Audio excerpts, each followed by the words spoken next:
njegov odbor za fair play tradicionalno dodjeljuju i fair play nagradu. Ove godine nagrada odlazi u ruke Gorana Jukića i Hrvatskog školskog sportskog saveza. Molimo gospodina Jukića da dođe po nagradu.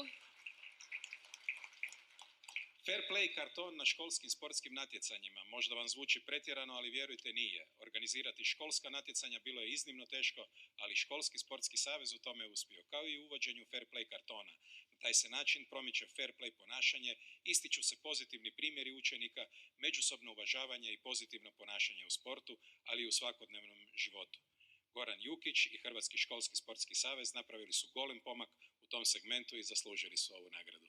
Gorane.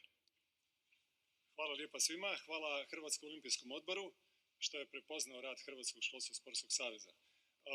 Hvala svim institucijama, Ministarstvu turizma i sporta, Ministarstvu znanosti i obrazovanja, Sportskoj televiziji, hvala Agenciji za odgoj i obrazovanje koji su omogućili da naše ideje Hrvatskog fair play odbora i Hrvatskog školskog sportskog saveza zaista zažive kod mladih ljudi, kod učenika osnovnih i srednjih škola.